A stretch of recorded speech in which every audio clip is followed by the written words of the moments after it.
Hi hello friends, welcome to our channel jobs for you.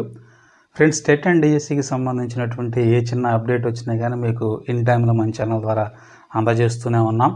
And especially TET and డిఎస్సికి prepare అవుతున్నటువంటి అభ్యర్థుల్ని SGT SJ రెండింటికి సంబంధించి prepare అవుతున్నటువంటి అభ్యర్థులను దృష్టిలో ఉంచుకొని మన ఛానల్లో ఫ్రీ ఆన్లైన్ క్లాసెస్ కూడా కండక్ట్ చేస్తూ ఉన్నాం. ఈ విషయం మీకు ఆల్రెడీ తెలిసిందే. సో ప్రస్తుతం సైకాలజీకి సంబంధించినటువంటి క్లాసెస్ రన్నింగ్లో ఉన్నాయి, ఇంగ్లీష్కి సంబంధించినటువంటి క్లాసెస్ రన్నింగ్లో ఉన్నాయి, అదేవిధంగా మ్యాథమెటిక్స్కి సంబంధించినటువంటి క్లాసెస్ కూడా రన్నింగ్లో ఉన్నాయి. సో మరో గుడ్ న్యూస్ ఏంటంటే విత్ ఇన్ 1 వీక్ తెలుగుకు సంబంధించినటువంటి క్లాసెస్ కూడా మీకు అందుబాటులోకి రాబోతున్నాయి. తెలుగు గ్రామర్కి సంబంధించినటువంటి క్లాసెస్ కూడా మీకు అందుబాటులో రాబోతూ ఉన్నాయి. So with in few days and after EVS కూడా మీకు అందుబాటులోకి తీసుకొని వస్తాం. సో కంప్లీట్గా మీరు టెట్కి ప్రిపేర్ అవుతున్నటువంటి అభ్యర్థులు మన వీడియోలని ఫాలో అయితే మీకు కంపల్సరీగా ఉంటుంది. సో ఈ ట్రిక్కులు ఆ ట్రిక్కులు అంటూ మరి కొన్నిటిని మాత్రమే బేస్ చేసుకొని సింపుల్ వీడియోలు చేసి మేము మీ ముందుకు తీసుకురావట్లేదండి. ఈ కంప్లీట్ సిలబస్ని, అంటే బేసిక్ సిలబస్ నుంచి complete level of high level syllabus వరకు కూడా ఏ టాపిక్స్ కంప్లీట్గా మీరు ఒకవేళ ఆఫ్లైన్ కోచింగ్ సెంటర్కి వెళితే మీరు ఏ కోచింగ్ అయితే నేర్చుకుంటారో, కోచింగ్లో ఏవైతే మీకు చెప్తారో అవన్నీ కూడా మరి మన ఛానల్ ద్వారా సో ప్రతి ఒక్క డీటెయిల్డ్గా మీకు వాటన్నిటిని కూడా మేము ఎక్స్ప్లెయిన్ చేస్తాం. సో టిప్స్ అండ్ ట్రిక్స్ దాని గురించి కూడా మేము ముందు రోజులు అందుబాటులోకి తెస్తాం కానివ్వండి. అది కంప్లీట్ మీకు సిలబస్ అనేది అవగాహన లేకపోతే మరి ఈ టిప్స్ అండ్ ట్రిక్స్ని కేవలం ఫాలో అయితే ఎగ్జామ్లో మరి గెయిన్ కావడం కష్టం అండి. కాబట్టి మన ఛానల్లో కండక్ట్ అవుతున్నటువంటి ప్రతి ఒక్క క్లాస్ని కూడా మీరు మిస్ కాకుండా చూడాలి. సబ్స్క్రైబర్స్ ఉంటున్నారు, అయితే వ్యూస్ తక్కువగా ఉంటున్నాయి అంటే దాని అర్థం ఏంటంటే సో రిమైనింగ్ న్యూస్లకు సంబంధించి ఇంట్రెస్ట్ చూపిస్తున్నటువంటి క్యాండిడేట్స్ మరి స్టడీకి సంబంధించి అంత ఇంట్రెస్ట్ చూపించట్లేదు అనేటువంటి విషయం అర్థమవుతుంది. సో అది అంత మంచిది కాదని నేను అనుకుంటూ ఉన్నాను ఫ్రెండ్స్. సో ఎనీవే, మీకున్నటువంటి అవకాశాలను బట్టి మన ఛానల్లో ఉన్నటువంటి క్లాసెస్ని మీరు ఫాలో అవ్వండి. మీకు చాలా యూస్ఫుల్గా అండ్ చాలా ఇన్ఫర్మేటివ్గా అండ్ పక్కా వాటిలో నుంచి మాత్రమే బిట్లో వచ్చే విధంగా సిలబస్ని మేము ప్రిపేర్ చేస్తూ ఉన్నాం. Old and new text books రెండింటిని కూడా కంబైన్ చేసుకొని సో ఈరోజు కూడా మరి ఇంగ్లీష్ క్లాస్లో మరి ఒక లెసన్ని నేర్చుకోవడానికి మరి మేము రావటం జరిగింది. సో ప్రీవియస్గా మనం ఇంగ్లీషు స్టార్ట్ చేసినప్పటి నుంచి మనం పార్ట్స్ ఆఫ్ స్పీచ్, భాషా భాగముల గురించి మనం నేర్చుకుంటూ ఉన్నాం. సో ఎస్పెషల్లీ తెలుగు మీడియం క్యాండిడేట్స్ని దృష్టిలో పెట్టుకొని కంప్లీట్గా తెలుగులోనే ఎక్స్ప్లెనేషన్ ఇస్తూ సో ఇంగ్లీష్ గ్రామర్ని మరి వారికి అర్థమయ్యే విధంగా మేము చెప్తూనే ఉన్నాం అని మేము భావిస్తూ ఉన్నాం.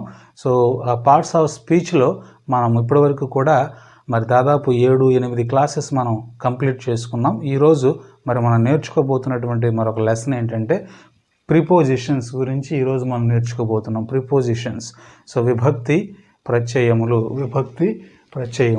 ప్రిపోజిషన్స్ గురించి మనం ఈరోజు నేర్చుకోబోతున్నాం. So complete and full details ఉన్నటువంటి క్లాస్లోనికి మనం మరి ఆ లెసన్ చూడబోయే ముందుగా వచ్చిన రిక్వెస్ట్ ఏంటంటే ఫ్రెండ్స్, ఇప్పటివరకు మన ఛానల్ని మీరు సబ్స్క్రైబ్ చేసుకున్నట్లయితే దయచేసి సబ్స్క్రైబ్ చేసుకోండి.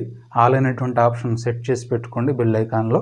సో అంత మాత్రమే కాదు, వీడియోని లైక్ చేయండి, షేర్ చేయండి. సో మీరు ఎంత లైక్ చేస్తే, ఎంత షేర్ చేస్తే ఫీజులు కట్టి కోచింగ్ తీసుకునేటువంటి అభ్యర్థుల వద్దకి మా వీడియో చేరుకుంటుంది. మంచి ఛానల్ యొక్క ఎస్పెషల్లీ ఓన్లీ అప్డేట్స్ మాత్రమే ఇవ్వకుండా క్లాసెస్ గురించి కూడా మేము ముందుకు రావడానికి గల కారణం ఏంటంటే so we also suffered in some ways. మాకు కూడా ఫీజులు కట్టేందుకు డబ్బులు లేక ఎన్నో ఇబ్బందులు పడి మరి మేము ఆ ఇబ్బందుల్ని క్రాస్ చేసినటువంటి సందర్భాలు మా జీవితంలో కొన్ని ఉదాహరణలు మాకు ఉన్నాయి. సో అటువంటి ఇబ్బందులు పడుతున్నటువంటి అభ్యర్థుల యొక్క కామెంట్లు చూస్తున్నప్పుడు సో కొంత మేము రిలైజ్ అయ్యి సో అటువంటి వారికి మరి ఖచ్చితంగా మనం ఏదో ఒక హెల్ప్ చేయాలనేటువంటి ఉద్దేశంతో మన ఛానల్ని మరి ఆ మోటివ్ తోటి మరి ఈ ఆన్లైన్ క్లాసెస్ అని కండక్ట్ చేయడం జరుగుతుంది. సో కంపల్సరీ మీరు లైక్ అండ్ వీడియో చేస్తే మా మోటివ్ అనేది చేరవలసినటువంటి వారందరి దగ్గర కూడా చేరేటువంటి అవకాశం ఉంది ఫ్రెండ్స్. సో మీరు సబ్స్క్రైబ్ చేసుకొని వీడియోని లైక్ అండ్ షేర్ చేయడం ద్వారా మాకు ఎంతో సపోర్ట్ చేస్తున్నటువంటి వారు అవుతారు. ఎస్పెషల్లీ మీలాగా ఉన్న కొంతమంది ఆస్పిరెంట్స్కి, అభ్యర్థులకి మరి మీరు పరోక్షంగా సహాయపడినటువంటి వారు అవుతారు. So please subscribe and like and share us. Okay, so ఈరోజు మనం నేర్చుకోబోతున్నటువంటి లెసన్ ఏంటంటే ప్రిపోజిషన్స్. పార్ట్ ఆఫ్ స్పీచ్లో మనం నేర్చుకోబోతున్నటువంటి 6వ పార్ట్ ఆఫ్ స్పీచ్ ప్రిపోజిషన్స్. దీనికి ముందు 5 పార్ట్ ఆఫ్ స్పీచెస్ గురించి మనం నేర్చుకున్నాం. సో ఈరోజు ప్రిపోజిషన్ గురించి మనం నేర్చుకోబోతూ ఉన్నాం.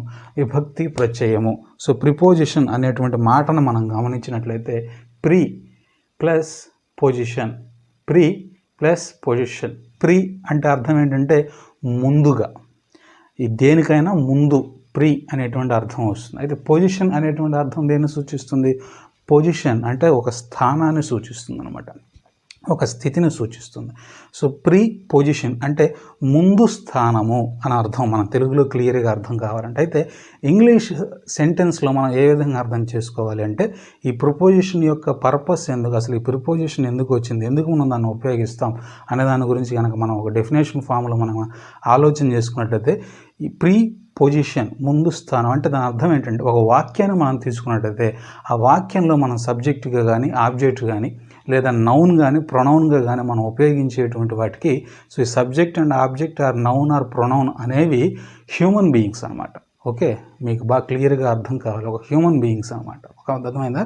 సో ఆ subject and object or noun or pronoun, so వాటి గురించి మనం క్లియర్గా ఏదన్నా ఒక రిలేషన్ అంటే వాటి ముందుగా ఈ పదాలు ఉండి అంటే ఆ ఏ పదాలను అయితే సబ్జెక్టు ఆబ్జెక్టు నౌన్ ప్రొనౌన్గా మనం సెంటెన్స్లో చూస్తున్నామో ఆ పదాలకు ముందు ఈ ప్రిపోజిషన్ అనేటువంటి ఈ పదము ఉండి దాని యొక్క స్థానంలో, దాని ముందు స్థానంలో ఇది ఉండి ఆ సబ్జెక్టు ఆబ్జెక్ట్ నౌన్ ఆర్ ప్రొనౌన్లకు ఆ వాక్యంలోని ఇతర భాగాలతో సంబంధాన్ని ఏర్పరిచేటువంటి మరి స్థితిని మనకు చూపించేది ఈ ప్రిపోజిషన్ అనమాట. సో మీకు అర్థం కావటం కోసం నేను ఒక ఎగ్జాంపుల్ చూపిస్తాను.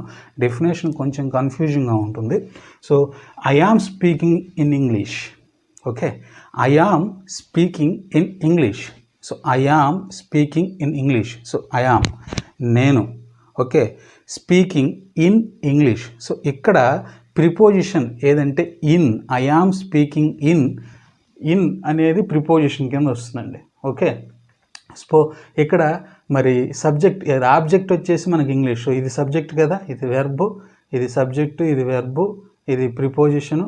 ఓకే, ఇదేమో ఆబ్జెక్టు. సో ఈ ఆబ్జెక్ట్కి ముందు స్థానంలో ప్రిపోజిషన్ వచ్చింది. ఇక్కడ ఈ సెంటెన్స్లో మనం చూస్తే ముందు స్థానంలో వచ్చి ఇతర సెంటెన్స్ తోటి దీనికి లింక్ ఏర్పరుస్తుంది. సో ఏ విధంగా ఏర్పరుస్తుంది? ఐ యామ్ స్పీకింగ్, ఓకే, నేను మాట్లాడుతున్నాను, ఇది దాని అర్థం. I am speaking in English. So ఆ ఇంగ్లీష్ని ఐ యామ్ స్పీకింగ్ తోటి రిలేటెడ్గా అటాచ్ చేస్తున్నటువంటి పదం ఏది ఇక్కడ? ఇన్, ఇంగ్లీషులో నేను మాట్లాడుతూ ఉన్నాను, నేను ఇంగ్లీష్లో మాట్లాడుతూ ఉన్నాను. సో ఇన్ అనేటువంటి పదం ఏం చేస్తుందంటే ఆ సెంటెన్స్లో ఇంగ్లీష్కి ముందు ఆ స్థానంలో అది కూర్చోవడం ద్వారా ఈ ఇన్ అనేటువంటి పదం ఇంగ్లీష్కి మిగిలినటువంటి సెంటెన్స్ తోటి రిలేషన్ ఏర్పాటు చేస్తుంది. ఐ యామ్ స్పీకింగ్, నేను మాట్లాడుతున్నాను, ఇన్ ఇంగ్లీష్, ఇంగ్లీష్లో మాట్లాడుతున్నాను. So I am speaking in English అంటే నేను ఇంగ్లీష్లో మాట్లాడుతూ ఉన్నాను. సో ఈ విధంగా object or pronoun or noun or subject దేని ముందు అయితే అది వస్తుందో సో ఆ వర్డ్ అంటే ఆ వర్డ్కి మిగిలినటువంటి సెంటెన్స్లో ఒక రిలేషన్ ఏర్పాటు చేస్తుందంట అనమాట. అర్థమైందా? సో ఒక రిలేషన్, ఒక సంబంధాన్ని ఏర్పరిచేటువంటి పదంగా ఈ ప్రిపోజిషన్ ఉంటుంది. సో అందుకే ఈ ప్రిపోజిషన్ని ప్రీ పొజిషన్ అన్నారు అనమాట. కాబట్టి ఒక దాని ముందు అది వచ్చి ఈ వాక్యాన్ని, ఈ పదానికి మిగిలిన వాటితో కూడా ఒక రిలేషన్ ఏర్పాటు చేస్తుంది. ఇది ఇండివిజువల్గా ఉండకుండా ఐ యామ్ స్పీకింగ్ ఇంగ్లీష్ అంటే అది ఫుల్ఫిల్గా ఉండదు. ఆ సెంటెన్సు ఇంగ్లీష్ గ్రామటికల్ వ్యూలో అది ఫుల్ఫిల్నెస్గా ఉండదు, ఏదో మిస్టేక్ ఉన్నట్టు కనపడుతుంది. ఐ యామ్ స్పీకింగ్ ఇంగ్లీష్ అంటే ఇంగ్లీష్ వచ్చి రాదా అన్నట్లుగా ఉంటుంది అనమాట. ముక్కలుగా మాట్లాడుతున్నాడు ఏంటి అనుకుంటారు. So I am speaking in English అంటే అర్థం ఏంటంటే ఇన్ ఇంగ్లీష్ అనేటువంటి అక్కడ ఐ యామ్ స్పీకింగ్ ఇంగ్లీష్ మధ్యలో ఇన్ ఇంగ్లీష్ అని పెట్టాం అనుకోండి, ఇంగ్లీష్లో ఇతను మాట్లాడుతూ ఉన్నాడు అనేటువంటి అర్థం అక్కడ వచ్చేస్తుంది, నేను మాట్లాడుతున్నాను అనేటువంటి అర్థం వచ్చేస్తుంది. సో అప్పుడు ఈ ఇంగ్లీష్ అనేది ఇండివిజువల్గా కనుక ఉన్నట్లయితే మీనింగ్లెస్గా ఉంటుంది. ఎప్పుడైతే దానికి ముందు ఈ ప్రిపోజిషన్ అంటే ఇన్ అనేటువంటి ఫామ్ని మనం జత కూర్చామో అప్పుడు ఇది యువతలో ఉన్నటువంటి ఈ సెంటెన్స్ తోటి clear attachment, clear relation, clear సంబంధాన్ని అది ఏర్పరచుకునేదిగా ఉంటుంది. కాబట్టి ఆ విధంగా సహాయపడేందుకు ఈ ప్రిపోజిషన్స్ అనేటువంటి వాటిని మనం ఉపయోగిస్తాం అన్నమాట. సో ఆ ప్రిపోజిషన్స్కి ఇచ్చినటువంటి ఎగ్జాంపుల్ని బట్టి మీకు కొంచెం క్లియర్గా అర్థమైంది అనుకుంటాను నేను డెఫినేషన్. సో అయితే ప్రిపోజిషన్స్ ఎన్ని రకాలు, సో ఒక్కో ప్రిపోజిషన్ ఏ విధంగా మనం మరి ఇంగ్లీష్లో మనం ఉపయోగిస్తాం, సో ఆ ప్రిపోజిషన్స్ ఎన్ని రకాలు అనేది so many types of prepositions ఉన్నాయండి. అయితే వాటన్నిటిని కూడా మరి వాటి గురించి జనరల్గా మీకు ఇంట్రడక్షన్ ఇచ్చేసరికి దాదాపు హాఫ్ అన్ అవర్ అయిపోతుంది. అందువల్ల నేను ఏం చేశానంటే సో 1 by 1 మీకు ఒక్కొక్కటి ఎక్స్ప్లెయిన్ చేస్తూ సో ప్రిపోజిషన్స్ అన్నీ కంప్లీట్ చేయాలని చెప్పేసి నేను భావించాను. సో ఇక్కడ మీరు బోర్డు మీద చూస్తున్న మాత్రమే కాదండి, ఇంకా చాలా ప్రిపోజిషన్స్ ఉన్నాయి. సో అవన్నీ కూడా నేను ఈ ఒక వీడియోలో కంప్లీట్ చేయడానికి నేను ఇష్టపడుతూ ఉన్నాను. సో లేట్ చేయకుండా మనం కైండ్స్ ఆఫ్ ప్రిపోజిషన్స్ 1 by 1 ఒక్కొక్కటి మనం నేర్చుకుందాం. ఓకే, కైండ్స్ ఆఫ్ ప్రిపోజిషన్స్ అంటే ప్రిపోజిషన్స్లో ఉన్నటువంటి భాగాలు. సో ఇక్కడ మీరు చూసుకున్నట్లయితే ఇన్, ఫస్ట్ది వచ్చేసి ఇన్, లో లేదా లోపల. సో దేనికైనా మనకి ఇంగ్లీష్లో తెలుగు పదం అనేది కంపల్సరీగా అవగాహన ఉండాలి. అప్పుడే మనం దాన్ని ఎక్కడ కరెక్ట్గా ఉపయోగించగలిగినటువంటి అవగాహన మనకు వస్తుంది. సో ఇన్, లో, లోపల అనేటువంటి అర్థం వస్తుంది ఇన్కి. సో ఈ ఇన్ని ఇంగ్లీష్ సెంటెన్స్లో ఎక్కడెక్కడ ఏ ఏ సందర్భాల్లో ఉపయోగిస్తారు. సో మీరు గుర్తుపెట్టుకోండి, ఇక్కడ మనం చర్చించుకునేటువంటి ఇక్కడ మనం చర్చించుకునేటువంటి ప్రతి ఒక్క పదం కూడా అది ప్రిపోజిషన్, అంటే అది సబ్జెక్ట్కి కానీ ఆబ్జెక్ట్కి కానీ నౌన్కి కానీ ప్రొనౌన్కి కానీ ముందు స్థానంలో ఉండేటువంటి పదం. కాబట్టి ఇది ఒక్కటే ఇండివిజువల్గా అర్థాన్ని ఆ వాక్యంలో తీసుకురాదు కానివ్వండి, దేనితో అయితే దీన్ని అటాచ్ చేసి మనం చెప్తామో వాక్యంలో దాంతో దీని అర్థం ఫుల్ఫిల్నెస్ అవుతుంది. కాబట్టి ఇది ఖచ్చితంగా ఒక పదానికి ముందు లేదా కొన్ని ప్రిపోజిషన్స్ ఒక పదానికి తరువాత అనేవి వస్తూ ఉంటాయి. సో ఈ విషయాన్ని కంపల్సరీ మీరు గుర్తుపెట్టుకోండి. కాబట్టి ఒక పదానికి ముందు కానీ వచ్చేటువంటి పదాలనే ప్రిపోజిషన్స్ అని అంటారు. ఓకే, సో పదం తర్వాత రేర్గా 1-2 ప్రిపోజిషన్స్ మాత్రం అట్లా ఉన్నాయి. సో అది కూడా మీరు చూద్దరు కానీ. ఓకే, సో ఇన్, లో, లోపల. సో ఇన్, లో, లోపల అనేటువంటి ఈ పదాన్ని ఏ ఏ సందర్భాల్లో మనం ఉపయోగిస్తామంటే ఖండాల గురించి చెప్పినప్పుడు, దేశాల గురించి, రాష్ట్రాల గురించి, జిల్లాల గురించి, సో అదేవిధంగా పెద్ద పెద్ద పట్టణాలు లేదా నగరాల గురించి, ప్రత్యేకంగా పలు ప్రాంతాల గురించి, లేకపోతే దుస్తుల్ని వాటి రంగుల్ని మనం ఎక్స్ప్రెస్ చేయాలనుకున్నప్పుడు, లేదా కొన్నిటికి సంబంధించి ఒక ఫుల్ డేలో కొన్ని భాగాలు ఉంటాయి. ఉదయం, మధ్యాహ్నం, సాయంత్రం, నైట్, రాత్రి, అర్ధరాత్రి, ఇట్లాగా వేకువజాము, ఇట్లా కొన్ని భాగాలు ఉంటాయి. అయితే ఇటువంటి వాటిలో కొన్ని భాగాలను ఎక్స్ప్రెస్ చేయడానికి కూడా ఆ ఎక్స్ప్రెస్ చేసేటువంటి ఆ పదానికి ముందు ఇన్ అనేటువంటి ప్రిపోజిషన్ కంపల్సరీగా ఉండాలి. సో ఫర్ ఎగ్జాంపుల్ మనం చూసుకుంటే ఖండాలకి in Asia. Okay, in Asia. Okay, మీకు అర్థమవుతుందా? హీ లివ్స్ ఇన్ ఏషియా అంటే అర్థం ఏంటంటే అతను ఏషియాలో ఉండేటువంటి, అంటే ఆసియా ఖండానికి చెందినటువంటి వ్యక్తి అనేటువంటి అర్థం అనమాట. So he lives in India, he lives in AP, he lives in Ongole, he born in November. Okay, he born in November అంటే అతను నవంబర్ నెలలో పుట్టాడు, నవంబర్ నెలలో జన్మించాడు. Okay, I was ate tiffin in the morning. Okay, so in the afternoon, in the evening. So ఈ విధంగా ఇక colours గురించి మనం ఆలోచన చేస్తే in red, in white, blue, any other colour, A colour అయినా కానివ్వండి. ఒక డ్రెస్ గురించి, దుస్తుల గురించి అక్కడ మెన్షన్ చేసినప్పుడు, ఆ దుస్తుల యొక్క రంగు గురించి మెన్షన్ చేసినప్పుడు, మనం ఆ డ్రెస్ గురించి మెన్షన్ చేసినప్పుడు దానికి ఇన్ డ్రెస్ అంటే అక్కడ మధ్యలో కలర్ వస్తుంది. సో సంథింగ్ ఏదైనా ఒక colour, white, red, blue, black, something ఏదైనా కావచ్చు, any other colour. So in some colour dress, in red dress, in blue dress, in white dress, ఈ విధంగా మరి ఇన్ని ఉపయోగిస్తారనమాట. కాబట్టి దేని గురించి ఒక ఖండం గురించి, దేశం గురించి, రాష్ట్రం గురించి, జిల్లా గురించి, నగరం గురించి, పట్టణం గురించి, ఒక రోజులోని కొన్ని భాగాల గురించి. సో ఇక్కడ మీరు చూసుకుంటే in the morning, in the afternoon, in the evening అనేటువంటి మాటలు ఇక్కడ. అయితే నైట్కి అయితే ఇన్ ది నైట్ అని చెప్పి అనరు అనమాట, యాట్ నైట్ అని అంటారు. ఓకే, అట్ మిడ్ నైట్ అని అంటారు. కాబట్టి ఇటువంటి సందర్భాలు మనం కన్ఫ్యూజ్ కాకూడదు. కాబట్టి అందుకే ఏ సందర్భాల్లో ఉపయోగించాలో నేను బోర్డు మీద మీకు రాసి ఇచ్చాను. సో మీరు దాన్ని చూసి మీరు అర్థం చేసుకుంటే సరిపోతుంది. వాటిని దాటి మీరు వేరే వేరే పదాలకి మీరు ఎక్స్ప్రెస్ చేయాల్సినటువంటి అవసరం లేదు. అయితే ఈ ప్రాంతాల గురించి దేని గురించి అయితే మనం చెప్పుకున్నాము, ఈ దుస్తుల గురించి, వాటిని ఏ ప్రాంతం ముందైనా కానీ మనం ఇన్ కేస్ అందులో అనేటువంటి అర్థం కనుక వచ్చినట్లయితే ఆ గ్రామంలో, ఆ పట్టణంలో, ఆ దేశంలో, ఆ ఖండంలో ఆ విధమైనటువంటి అర్థాలు కనుక వచ్చినట్లయితే మీరు అక్కడ ఖచ్చితంగా ఇన్ని అనేదాన్ని ఉపయోగించుకోవచ్చు. సో ఇది ఇన్కి సంబంధించినటువంటి ప్రిపోజిషన్ యొక్క కంప్లీట్ డీటెయిల్స్. సో తర్వాత మనం చూసుకుంటే ఎట్ అంటే అర్థం ఏంటంటే వద్ద అని అర్థం. నా వద్ద, మీ వద్ద. ఈ పెన్ను ఎవరి వద్ద ఉంది?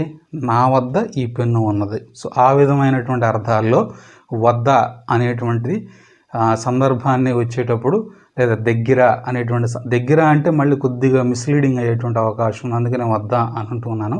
సో అటువంటి సందర్భాల్లో మనం యాట్ను ఉపయోగించాలి. సో దీన్ని ఎప్పుడు మనం ప్రత్యేకంగా ఉపయోగిస్తామంటే ఒక ప్రత్యేక సమయాన్ని మెన్షన్ చేయాల్సిన సందర్భం వచ్చినప్పుడు, ఒక ప్రత్యేక సమయాన్ని.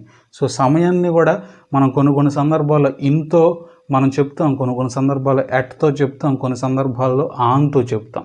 సో ఇక్కడ యాట్ అనేటువంటి దాన్ని ఎందుకు మనం ఉపయోగిస్తాము అంటే, సో ప్రత్యేక సమయాన్ని, ఓకే, ప్రత్యేక సమయాన్ని కానీ, లేదా ప్రత్యేకంగా వయసు గురించి చెప్పినప్పుడు కానీ, లేదా ఒక ప్రత్యేకమైనటువంటి ప్రదేశం గురించి మనం అక్కడ కోట్ చేస్తున్నట్లయితే, సో పదానికి ముందు ఖచ్చితంగా ఎట్ అనేది ఉపయోగించాలన్నమాట. So for example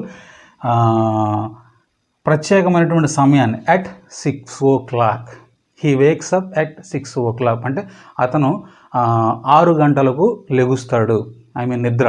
okay, he wakes up at 6 o'clock, అతను ఉదయం పూట 6 గంటలకు నిద్ర లేగుస్తాడు. సో ఆ విధంగా ఒక ప్రత్యేక సమయాన్ని మెన్షన్ చేయాలన్నప్పుడు అట్ 6 o'clock. అట్ 30 అంటే వయసు గురించి. Okay, he is at 30. Okay, అంటే అతను 30 సంవత్సరాల ఈడు గలవాడు అని అర్థం వస్తుంది అన్నమాట. అర్థమవుతుందా మీకు? సో హీ ఈజ్ అట్ 30 లేదా షీ ఈజ్ అట్ 20. సో ఆ అమ్మాయి వయసు ఎంత అని అన్నారు అనుకోండి, షీ ఈజ్ అట్ 20 అంటే ఆమె 20 సంవత్సరాల వయసు కలగదు. మనం సింపుల్గా అమ్మాయి వయసు ఎంత అంటే 20 అంటాం, మనం 20 అంటాం. సో దాని ఇంగ్లీష్లో అదే సింపుల్ లాంగ్వేజ్లో మాట్లాడొచ్చినప్పుడు ఎట్లా ఉపయోగిస్తారంటే she is at 20, she is at 20, she is at 15, she is at 30, she is at 40. So ఆ విధంగా మనం ఉపయోగిస్తాం అనమాట. సో ఇక ప్రత్యేకమైనటువంటి ప్రదేశాన్ని అంటే మనం ఏదైనా ఒక స్థలం వద్ద ఉన్నట్లయితే, అర్థమవుతుందా? ఏదైనా ఒక స్థలం వద్ద మనం ఉన్నట్లయితే ఆ స్థలాన్ని ప్రత్యేకించి మనం కోట్ చేస్తున్నప్పుడు వద్ద ఉన్నప్పుడు మనం ఇంట్లో ఉంటాం. ఫర్ ఎగ్జాంపుల్ మీకు అర్థం కావటం కోసం, ఇంటిలో ఉన్నప్పుడు ఇన్ హోమ్ అంటారు. అదే ఇంటి వద్ద ఉన్నప్పుడు ఎట్ హోమ్ అని అంటారు అన్నమాట. ఇంటి వద్ద, ఇంటిలో. సో ఈ డిఫరెన్స్ అనేది ఉందండి, దీన్ని మీరు గమనించాలి. సో అదేవిధంగా ఆఫీస్ వద్ద, నేను ఆఫీస్ వద్ద ఉన్నాను అని మీరు ఒకవేళ ఎక్స్ప్రెస్ చేయాలనుకోండి, అట్ ఆఫీస్. ఓకే, ఏదన్నా పని విషయంగా కనుక మీరు అట్ వర్క్, అర్థమైందా? ఇంటి మీద ఉన్నాను, అట్ ద టాప్. క్రింద ఉన్నాను, అపార్ట్మెంట్ క్రింద ఉన్నాను, అట్ బాటమ్. సో ఈ విధంగా సో కొన్ని ప్రదేశాలను ఉద్దేశించి చెప్తున్నప్పుడు ఈ విధంగా అట్ అనేటువంటి మాట ఉపయోగిస్తారు. For example he's at home, అతని ఇంటి వద్ద ఉన్నాడు. ఓకే, హీజ్ అట్ వర్క్ అంటే ఇక్కడ వర్క్ అంటే పని వద్ద ఉన్నాడని కాదు, కానీ పని చేసేటువంటి ప్రాంతం వద్ద, ఆఫీస్ వద్ద ఉన్నాడు అని అర్థం వస్తుంది అనమాట. సో ఈ విధంగా మనం ఉపయోగించాలి అట్ను. ఒక ప్రత్యేకమైనటువంటి సమయాన్ని, లేదా ప్రత్యేకమైనటువంటి వయసు, లేదా ప్రత్యేకమైనటువంటి వయసు కాదులేండి, జనరల్గా వయసు గురించి. సో అదేవిధంగా ప్రత్యేకమైనటువంటి ఒక ప్రదేశాన్ని ఉద్దేశించి మాట్లాడుతున్నప్పుడు సో ఈ విధంగా అట్ను ఉపయోగిస్తారు. సో నెక్స్ట్ వచ్చేసి మనకి ఆన్. ఓకే, నెక్స్ట్ వచ్చేసి ఆన్ అంటే ఈ ఆన్ని ఏ సందర్భాల్లో ఉపయోగిస్తారంటే సెలవు గురించి ప్రస్తావన వచ్చినప్పుడు, లేదా ఏదైనా తేదీల గురించి, ఈ డేట్స్ గురించి ప్రస్తావన వచ్చినప్పుడు, లేదా డేస్ గురించి ప్రస్తావన వచ్చినప్పుడు. ఓకే, అలా కాకుండా కొన్ని పర్టికులర్ విషయాలు ఉన్నాయి, టీవీ గురించి, లేదా టెలిఫోన్ గురించి, లేదా రేడియో గురించి. సో ఇట్లాంటి ఎలక్ట్రానిక్ గాడ్జెట్స్ ఏవైతే ఉన్నాయో వాటి దగ్గర కొన్ని విషయాలు మనం ప్రస్తావించాల్సి వచ్చినప్పుడు, సో వాటితో రిలేటెడ్గా కొన్ని విషయాలు ప్రస్తావించాల్సి వచ్చినప్పుడు, సో మనం ఆన్ అనేటువంటి మాటను వాటి ముందు కూడా ఖచ్చితంగా మనం ఉంచాలి అనమాట. అంటే వాటితో కనుక ఇన్ కేస్ మనం టీవీని మనం చూస్తూ ఉన్నాం, ఆన్ టీవీ అని చెప్పాలి. సో రేడియో మనం వింటూ ఉన్నాం, ఆన్ రేడియో. సో అలాగే ఫోన్లో మనం మాట్లాడుతూ ఉన్నాం, ఆన్ ఫోన్. సో అట్లాగా సెంటెన్స్లో ఈ విధంగా పదాలు వస్తాయి అన్నమాట. సో సెలవు అంటే ఆన్ లీవ్, డేట్స్ అంటే ఆన్ 31st, ఆన్ 1st, ఈ విధంగా డేట్స్ గురించి మాట్లాడుకోవచ్చు. అదేవిధంగా డేస్ గురించి అంటే on Monday, on Sunday, on Tuesday, on Wednesday, Friday, Saturday, Thursday, ఇట్లాగా ఎనీవే దేని గురించైనా మనం మాట్లాడుకోవచ్చు అనమాట. Suppose I'm on leave today, I'm on leave today, ఈరోజు నేను సెలవులో ఉన్నాను, ఈరోజు నేను సెలవు మీద ఉన్నాను. ఓకే, క్లియర్గా మీకు అర్థమయ్యేటువంటి మాట, ఈరోజు నేను సెలవు మీద ఉన్నాను, I'm on leave today. So మీద అనేటువంటి అర్థం మీద అనేటువంటి అర్థాన్ని వస్తుందన్నమాట. కాబట్టి ఐఎమ్ ఆన్ లీవ్ టుడే అంటే దాని అర్థం ఏంటంటే ఈరోజు నేను సెలవు మీద ఉన్నాను. ఓకే, సో తేదీని గురించి మనం అర్థం చేసుకోవాలంటే I was born. Okay, I was born. So ఇక్కడ so I was born on 16th November, నేను నవంబర్ 16వ తారీఖున పుట్టాను అనేటువంటి మాట. సో పక్కన ఇయర్ కూడా మెన్షన్ చేయొచ్చు, యాక్చువల్గా మెన్షన్ చేయకపోయినా కూడా పర్వాలేదు. ఏదైనా పర్టికులర్ ఒక డేట్ని ఎత్తి మనం మాట్లాడుతున్నప్పుడు ఆన్ ద డేట్ అనేటువంటి విషయాన్ని మీరు మర్చిపోవద్దు. So I was born on 16th November. Okay, so days చెప్పాను కదా కింద, ఇక్కడ ఆన్ మండే సపరేట్గా డేస్ గురించి మాట్లాడుతున్నప్పుడు ఆన్ మండే, ఆన్ ట్యూస్డే అనేటువంటి విషయాలు ఖచ్చితంగా ఆన్ అనేది ఖచ్చితంగా అక్కడ మీరు ఉపయోగించాలి, గుర్తుపెట్టుకోండి. అలా కాకుండా టీవీ, రేడియో, టెలిఫోన్ ఇటువంటి పదాల దగ్గర, సెల్ ఫోన్ ఇటువంటి పదాల దగ్గర ఖచ్చితంగా ఆన్ అనేది కంపల్సరీగా ఉండదు. వేరే ప్రిపోజిషన్ అనేది రాదు, వీటి మధ్య వేరే ప్రిపోజిషన్ అనేది ఖచ్చితంగా రాదు అండి. ఓకే, వేరే ప్రిపోజిషన్ అనేది ఖచ్చితంగా రాదు, ఆన్ మాత్రమే వాడాలి, గుర్తుపెట్టుకోండి. So he is watching a movie on TV, he is watching a movie on TV, అతను టీవీలో ఒక సినిమాను చూస్తున్నాడు. ఇక్కడ టీవీలో అంటున్నారు కదండి, మరి ఇన్ అని రావాలి కదండి. కామన్గా ఇన్ అనే మనం he is watching a movie in TV అని మనం మాట్లాడుతూ ఉంటాం అనుదిన భాషలో. అయితే అక్కడ యాక్చువల్గా ఇన్ అని ఉపయోగించకూడదండి, అది wrong statement. So on TV అని ఉపయోగించాలి, అది కరెక్ట్ గ్రామటికల్ వ్యూ అనమాట. So he is watching a movie on TV, I am listening a song on radio.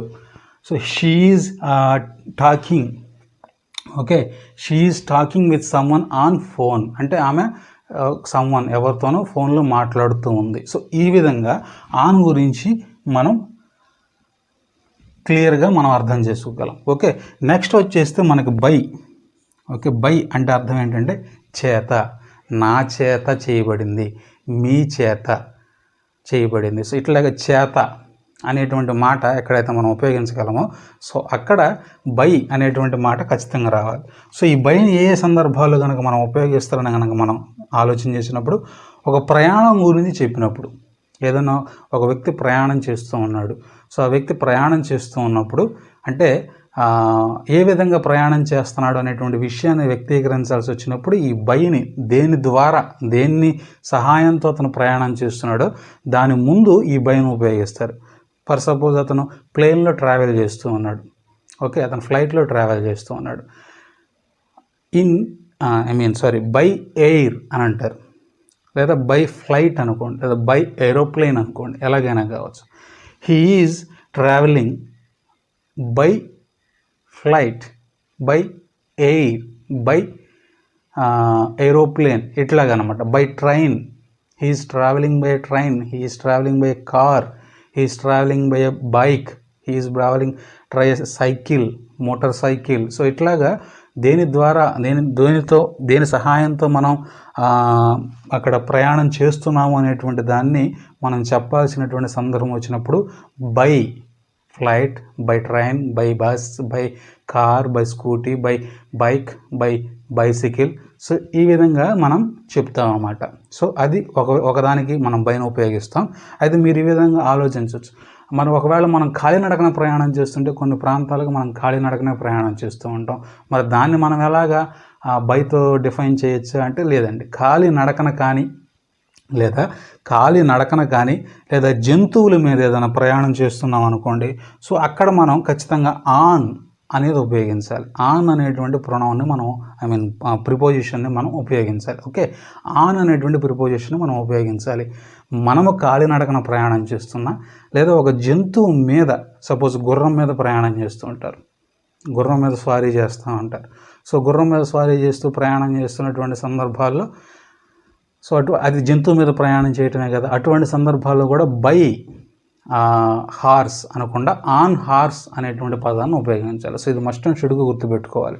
So human beings అంటే లివింగ్ బీయింగ్స్కి దేటికైనా కానీ మనము ఉపయోగించే సందర్భం వచ్చినప్పుడు బైనే ఉపయోగిస్తాం. అయితే కొన్నిటిని సాధనం చేసుకొని, అయితే కాలినడక నడుస్తున్నప్పుడు లేదా ఒక హ్యూమన్ బీయింగ్ మరొక లివింగ్ బీయింగ్ మీద నడుస్తూ ఉన్నప్పుడు ఖచ్చితంగా మనం అక్కడ ఆన్ అనేటువంటి దాన్ని ఉపయోగించాలి. హీ వాక్స్ ఆన్ ఫుట్, అతను కాలినడకన ప్రయాణం చేస్తూ ఉన్నాడు. Okay, he walks on foot. She was riding on a horse అంటే ఆమె గుర్రం మీద స్వారీ చేస్తూ ఉంది లేదా ప్రయాణం చేస్తూ ఉంది. సో ఈ విధంగా మనం అర్థం చేసుకోవాలన్నమాట. సో అలా కాలినడకన లేదా జంతువు మీద ప్రయాణం చేసేటప్పుడు మాత్రం బై అనేది ఉపయోగించకూడదు, ఆన్ మాత్రమే ఉపయోగించాలి. మస్ట్ అండ్ షుడ్గా గుర్తుపెట్టుకోండి ఇది. సో ప్రయాణం చేసేటప్పుడు దేని మీద మనం ప్రయాణం చేస్తున్నాం అనేటువంటి విషయాన్ని మనం తెలియజేయాల్సి వచ్చినప్పుడు, సో అక్కడ మనం by air, train, bus, car, scooty, bike, cycle, some other ఏదైనా కావచ్చు, అక్కడ మీరు ఉపయోగించవచ్చు. అయితే కాలినడకన అదేవిధంగా జంతువు మీద ప్రయాణం చేస్తున్నప్పుడు బై ప్లేస్లో ఆన్ వస్తుంది. ఓకే, తర్వాత టైంని అడిగేటప్పుడు ఒక స్పెసిఫిక్గా ఒక వ్యక్తి దగ్గర టైంని మనం కనుక అడుగుతున్నాడు అంటే అతని వాచ్లో, మీ వాచ్లో టైం ఎంత అయిందండి, లేదా మీ ఫోన్లో టైం ఎంత అయిందండి, ఇట్లా మనం స్పెసిఫిక్గా మనం అడగాల్సినటువంటి సందర్భం వచ్చినప్పుడు అక్కడ టైంని అడిగే సందర్భంలో కూడా బైని మనం ఉపయోగిస్తాం. టైంని అడిగేటప్పుడు కూడా మనం బైని ఉపయోగిస్తాం. What is the time by your watch? What is the time by your watch అంటే నీ యొక్క గడియారంలో, నీ యొక్క వాచ్లో టైము ఎంత అవుతుంది అనేటువంటి మాటని అక్కడ మనం అర్థం చేసుకోవాలి. So what is the time by your watch? So అక్కడ బై అనేటువంటి మరి అర్థం వస్తుంది అన్నమాట. సో కాబట్టి బైని ఈ విధంగా మనం ఉపయోగించాలి. సో తర్వాత మనం చూస్తే విత్ని ఏ సందర్భాల్లో మనం ఉపయోగిస్తాం?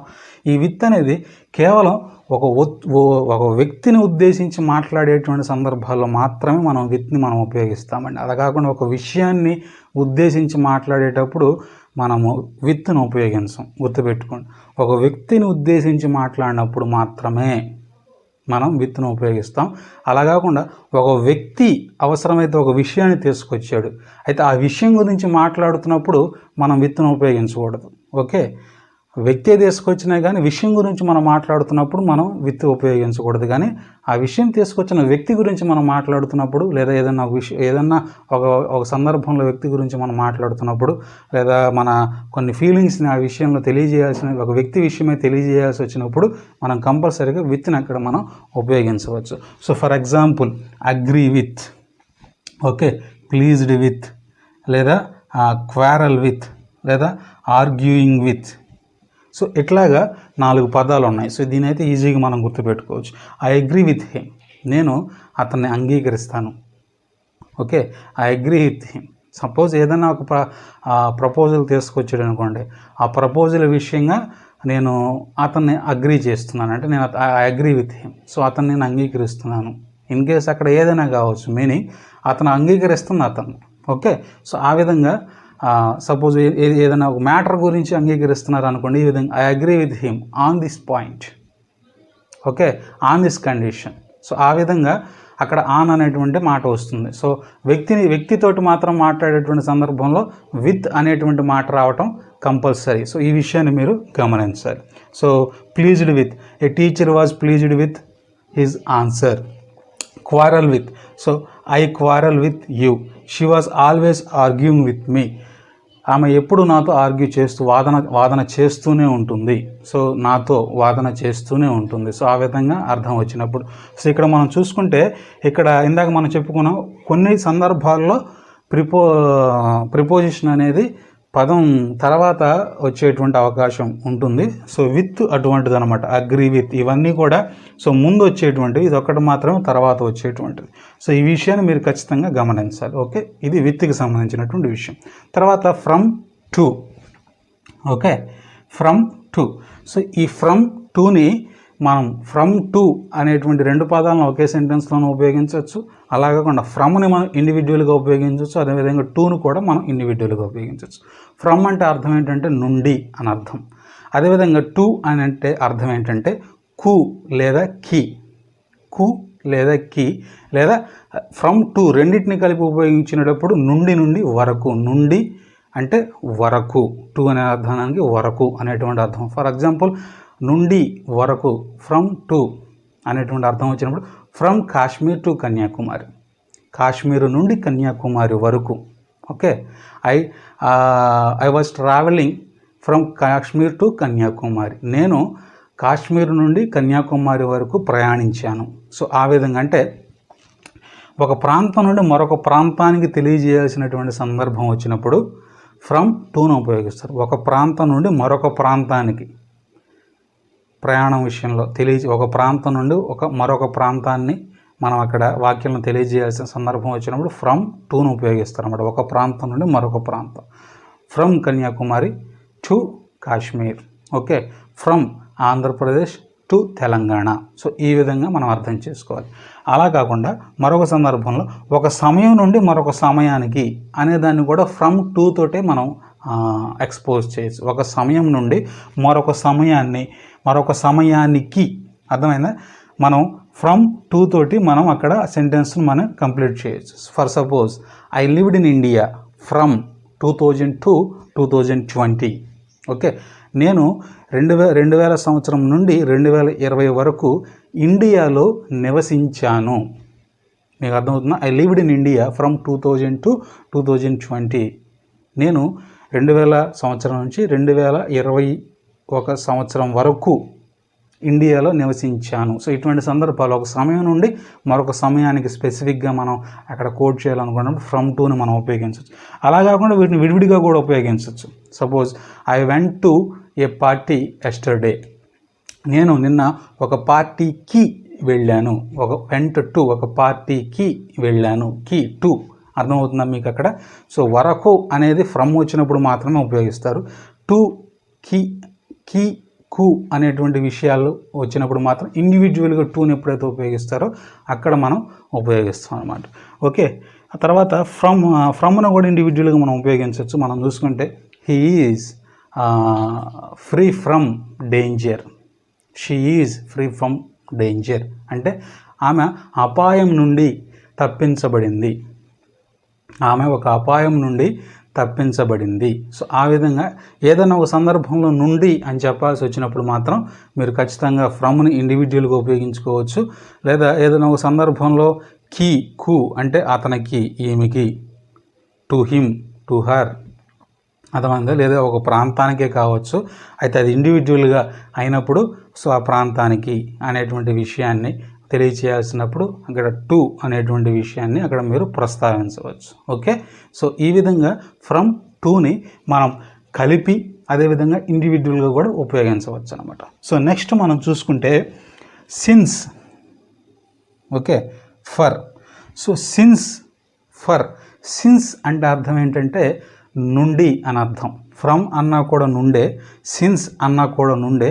అయితే ఆ ఫ్రమ్ని ఎందుకు ఉపయోగిస్తారనేది మనం అక్కడ చూసాం. అయితే సిన్స్ని ఏ సందర్భంలో ఉపయోగిస్తారు అనేటువంటి విషయాన్ని ఇప్పుడు మనం చూడబోతున్నాం. సిన్స్ ఫర్ కొరకు, అర్థమైందా?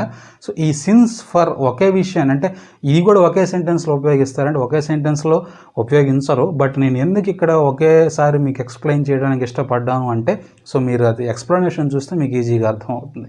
సిన్స్ అనేది సిన్స్ కానీ ఫర్ను కానీ మనం ఉపయోగించినప్పుడు కొన్ని పర్టికులర్ మూమెంట్స్లో అది ప్రజెంట్ పర్ఫెక్ట్ కంటిన్యూస్ టెన్స్ అవుతుందన్నమాట. సిన్స్ లేదా ఫర్ను మనం ఉపయోగించినప్పుడు ప్రజెంట్ పర్ఫెక్ట్ కంటిన్యూస్ టెన్స్ అంటే ప్రజెంట్ ప్రస్తుతం, పర్ఫెక్ట్ ఖచ్చితంగా, కంటిన్యూస్ అంటే జరుగుతూ, టెన్స్ కాలం. సో ఆ విధంగా మనం ఆలోచించాలంటే ప్రస్తుతం ఖచ్చితంగా జరుగుతూనే ఉన్నటువంటి విషయాన్ని తెలియచేయాలి. అది కూడా ఎప్పుడు అంటే గతంలో ప్రారంభించబడి అది ఒక గంట క్రితం కావచ్చు, ఒక రోజు క్రితం కావచ్చు, ఒక నెల క్రితం కావచ్చు, ఒక సంవత్సరం క్రితం కావచ్చు, కొన్ని సంవత్సరాల క్రితం కావచ్చు, ఏదైనా కావచ్చు, ఒక నిమిషం క్రితం అయినా కావచ్చు. ఓకే, గతంలో ప్రారంభించబడి ఇప్పుడు కూడా ప్రస్తుతం కూడా ఖచ్చితంగా కొనసాగుతూ ఉంటే, ఓకే, సో అలా కొనసాగుతూ ఉన్నటువంటి టైంని పాయింట్ ఆఫ్ టైం తోటి సూచిస్తారు అనమాట. సో ఆ పాయింట్ ఆఫ్ అంటే గతంలో ప్రారంభించబడి ఇప్పుడు కూడా కొనసాగుతూ ఉన్నటువంటి దాన్ని ఇన్కేస్ ఎక్స్ప్రెస్ చేయాలంటే ఆ కాలాన్ని దాన్ని పాయింట్ ఆఫ్ టైం అంటారు. సో ఆ పాయింట్ ఆఫ్ టైంని మనం దేంతో డిఫైన్ చేస్తామంటే సిన్స్ తోటి డిఫైన్ చేస్తాం అనమాట. ఫర్ ఎగ్జాంపుల్ మీరు చూస్తే he has been working here since 2000. He has been present perfect continuous tense. Okay, has been వస్తుంది. So he has been working here since 2000 అంటే అతను 2000 సంవత్సరం నుండి ఇక్కడ పని చేస్తూనే ఉన్నాడు. అంటే అతను ఇప్పుడు కూడా పని చేస్తూనే ఉన్నాడు. ఖచ్చితంగా అతను ఇప్పుడు ఇక్కడ పని చేస్తూనే ఉన్నాడు. అయితే ఎప్పటి నుంచి అంటే 2000 సంవత్సరం నుంచి, అంటే దాదాపు 20 ఏళ్ల నుండి అతను ఇంకా పని చేస్తూనే ఉన్నాడు.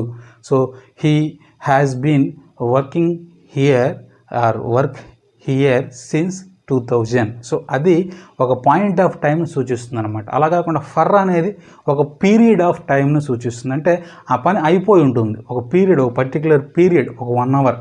ఆల్రెడీ నేను ఇప్పుడు మీ క్లాస్ చెప్తున్నాను, ఇంకో 10 నిమిషాలు ఆగితే ఈ క్లాస్ అయిపోతుంది. ఒక గంట తర్వాత ఎక్స్ట్రా చెప్పాలి, ఆ పని నేను చేసేసాను అని చెప్పాలి కదా.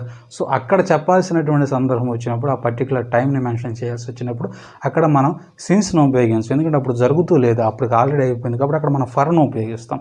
సో ఫర్ ఎగ్జాంపుల్ ఇందాక మనం చూసిన ఎగ్జాంపుల్ చూసాం, he has been working here since 2000 అంటే 2000 సంవత్సరం నుండి అతను ప్రస్తుతం ఇక్కడ పనిచేస్తూనే ఉన్నాడు అనేటువంటి విషయాన్ని మనం చూసాం పాయింట్ ఆఫ్ టైంలో. అయితే పీరియడ్ ఆఫ్ టైంలో ఫర్ని ఎక్స్ప్రెస్ చేయాల్సి వచ్చినప్పుడు ఏ విధంగా ఉపయోగిస్తామంటే he has been working here for 20 years అంటే అతను ఒక 20 సంవత్సరాలు ఇక్కడ పనిచేశాడు.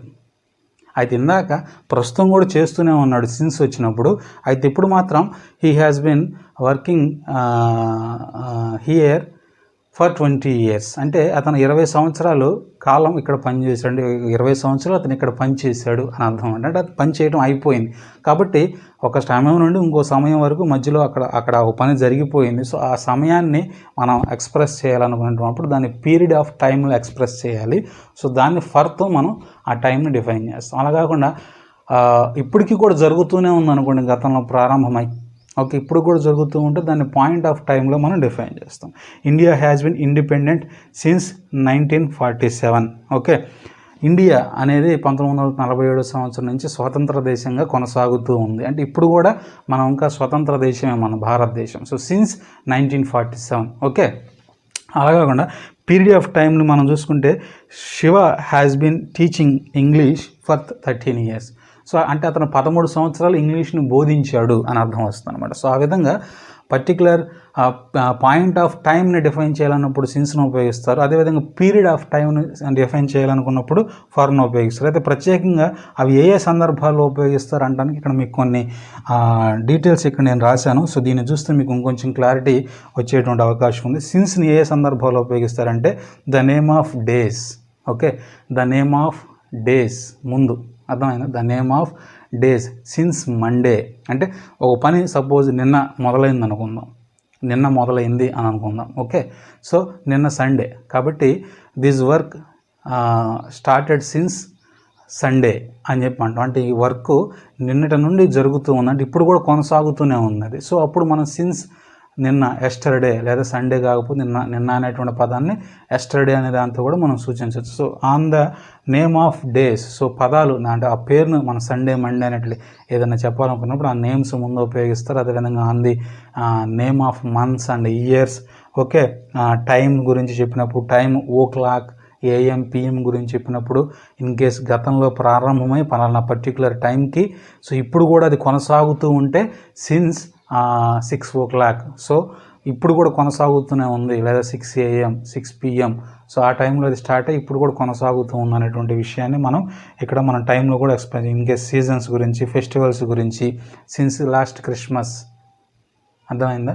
సో సిన్స్ లాస్ట్ క్రిస్మస్, లేదా since last Diwali, since last Sankranti, so since last new year day, ఆ విధంగా మనం అంటే గత న్యూ ఇయర్ నుండి లేదా గత క్రిస్మస్ నుంచి ఇప్పటి వరకు అనేటువంటి అర్థంలో ఆ విధంగా మనం ఆలోచించుకోవచ్చు. So yesterday, last night, last week, month, year, ఈ విధంగా మనం last year, last month, last day లేదా లాస్ట్ వీక్, సో ఈ విధంగా కూడా మనం సిన్స్ను ఉపయోగించుకోవచ్చు. అయితే పాయింట్ ఆఫ్ టైం అయి ఉండాలి, గుర్తుపెట్టుకోండి. గతంలో ప్రారంభించబడి ఇప్పటికీ కూడా కొనసాగుతూ ఉన్నటువంటి దాన్ని సిన్స్తో ఉపయోగించాలి. అలా కాకుండా గతంలో ప్రారంభించబడి గతంలోనే కంప్లీట్ అయిపోయింది, అది ఆల్రెడీ అయిపోయి ఒక సెకండ్ అయినా కానీ అయి ఉండొచ్చు.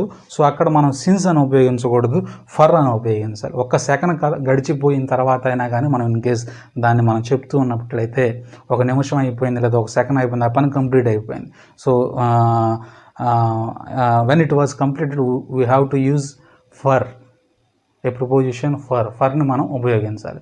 సో ఫర్ని ఏ సందర్భాల్లో, మినిట్స్లోను, హవర్స్లోను, days, weeks, months, years, decades, countries, a long time, a long period, so ఇటువంటి సందర్భాల్లో ఉపయోగిస్తాం. అయితే ఈ డేస్, మంత్స్ ఇవన్నీ కూడా ఎక్కడో కూడా ఉపయోగిస్తాం సిన్స్లో. అయితే అది మాత్రం మీరు గుర్తుపెట్టుకోండి, అది కంటిన్యూగా జరుగుతూ ఉంటేనే మనం ఉపయోగిస్తాం. అయితే ఇక్కడ ఆల్రెడీ అయిపోయింది అనేటువంటి సందర్భంలో మనం ఉపయోగిస్తాం. సో ఆ డిఫరెన్స్ని మీరు గుర్తుపెట్టుకోండి ఫ్రెండ్స్. సో అది సిన్స్ అండ్ ఫర్కి సంబంధించినటువంటి కంప్లీట్ క్లాస్. సో తర్వాత మనం చూస్తే ఇంటూ. ఓకే, తర్వాత మనం చూస్తే ఇంటూ అంటే లోనికి. ఇంటూ అంటే అర్థం ఏంటంటే లోనికి. ఇన్ అంటే లోపల, ఇంటూ అంటే లోనికి. అంటే దీన్ని మనం ఎలా అర్థం చేసుకోవాలి, అక్కడ లోపల అంటే సింపుల్గా లోపల. అయితే ఇక్కడ ఇంటూ అనేదాన్ని మనం దేంతో మనం అనుకోవాలంటే ఏదన్నా ఒకటి కదులుతూ లోపలికి వెళ్తూ ఉన్నట్లయితే, ఒక మూవింగ్ బీయింగ్, ఒక కదులుతూ లోపలికి వెళ్తూ ఉన్నట్టయితే అక్కడ లోనికి అని ఉపయోగించాల్సినటువంటి సందర్భంలో ఇంటూ అని ఉపయోగిస్తాం, ఇన్ అని ఉపయోగించకూడదు. సో ఆల్రెడీ ఉన్నట్లయితే లో అని ఉపయోగిస్తాం. ఆల్రెడీ ఇంటి లోనికి అన్నాం అనుకోండి, ఇంటూ హోమ్, ఇంట్లో, ఇన్ హోమ్. సో ఆ విధంగా కదులుతూ లోనికి వెళ్తున్నట్లయితే ఇంటూను ఉపయోగిస్తాం. అలా కాకుండా ఒక రూపంలో నుంచి మరొక రూపంలోని కూడా మారేటువంటి కొన్ని బీయింగ్స్ ఉంటాయి. సో వాటిని కూడా మనం చెప్పాల్సి వచ్చినప్పుడు ఇంటూను ఉపయోగిస్తాం. ఫర్ ఎగ్జాంపుల్ కదులుతూ అనేటువంటి వాటిని మనం డిఫైన్ చేయాల్సినప్పుడు he jumped into a pool. అంటే అతను స్విమ్మింగ్ పూల్లోనికి దూకుతూ ఉన్నాడు. So when he was in process, so అక్కడ మనం చెప్పాలన్నమాట.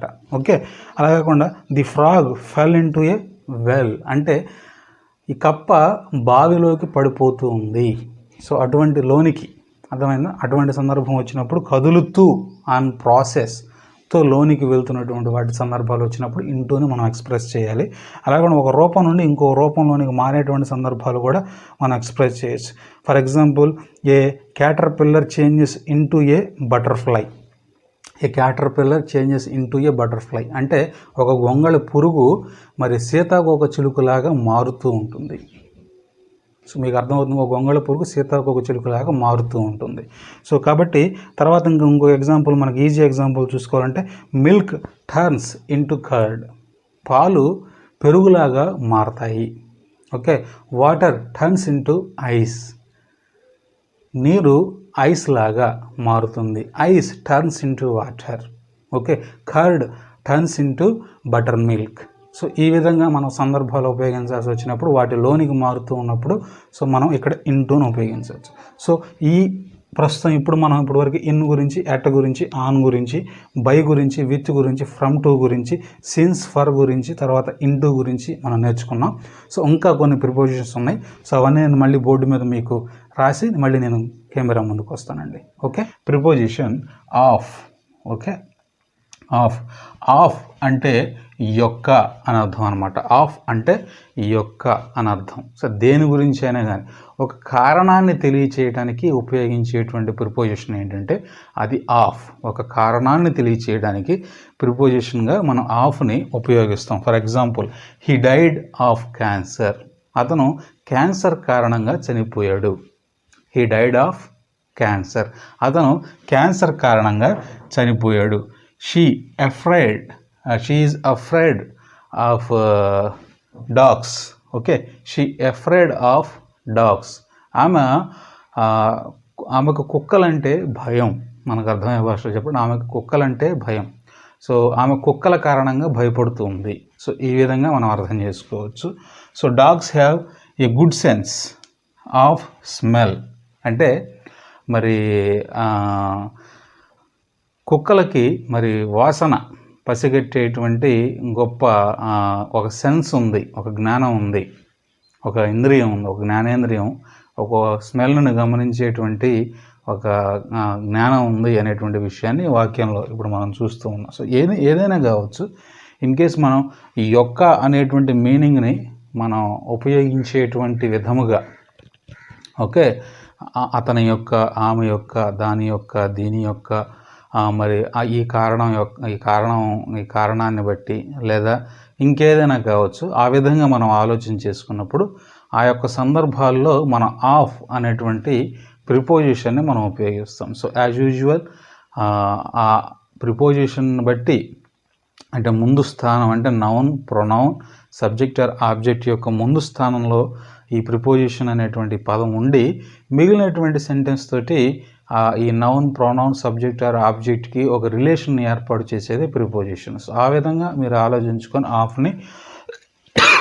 ఉపయోగించాల్సి ఉంటుందన్నమాట. ఓకే, సో నెక్స్ట్ వచ్చేసి between and among. Between and among.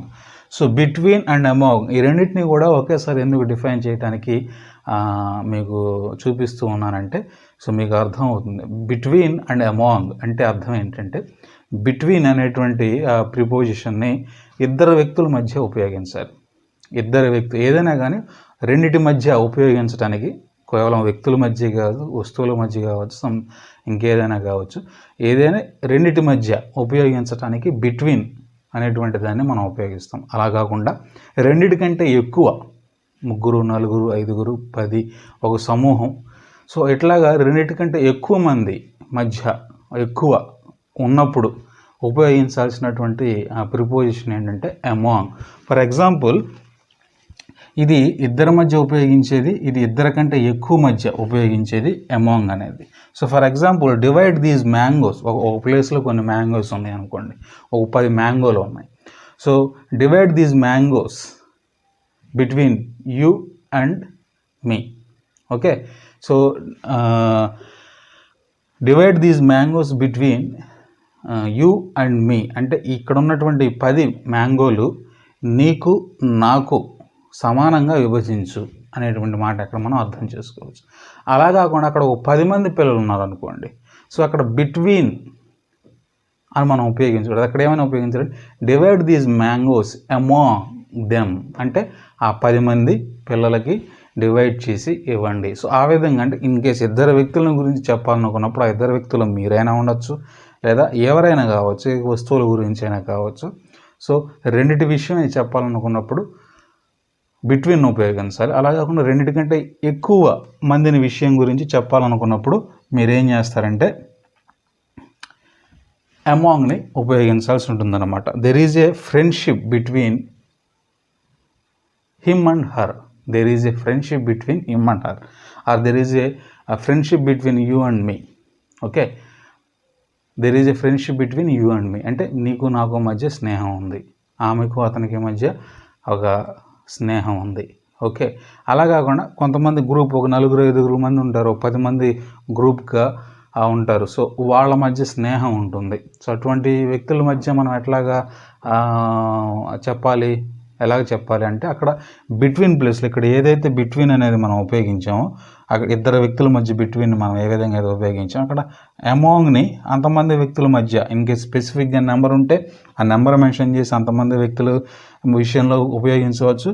అలా స్పెసిఫిక్గా నెంబర్ లేకపోతే there is friendship among them అంటే ఎంతమంది వారి మధ్య స్నేహం ఉంది. సో వారి మధ్య అన్నప్పుడు so there are many people are above 2 I mean అంటే ఇద్దరు కంటే ఎక్కువ మంది ఉన్నప్పుడు అమాంగ్ ఇచ్చినప్పుడు దే అన్నప్పుడు అక్కడ ఇద్దరు కూడా ఉండొచ్చు కదండి, బహువచనంలో మనం ఉపయోగించవచ్చు అనుకోవచ్చు. అయితే అమాంగ్ ఉపయోగించినప్పుడు ఖచ్చితంగా అక్కడ మనకు అర్థం అవ్వాల్సింది ఏంటంటే ఇద్దరు కంటే ఎక్కువ మంది వ్యక్తులు ఉన్నారన్నట్టు అర్థం అనమాట. అలాగే కూడా you have a particular number, ఒక 10 పీపుల్స్ ఉన్నారు, 10 మెంబర్స్ ఉన్నారు. సో ఆ 10 మెంబర్స్ మధ్య ఇన్ కేస్ ఫ్రెండ్షిప్ ఉంది అనేటువంటి విషయాన్ని మీరు ఒకవేళ ఎక్స్ప్లెయిన్ చేయాలనుకుంటే you can have a figure that ఇక్కడ 10 మెంబర్స్ అని చెప్పేసి మీరు ఉపయోగించుకోవచ్చు. Among 10 members there is a friendship among those of 10 members.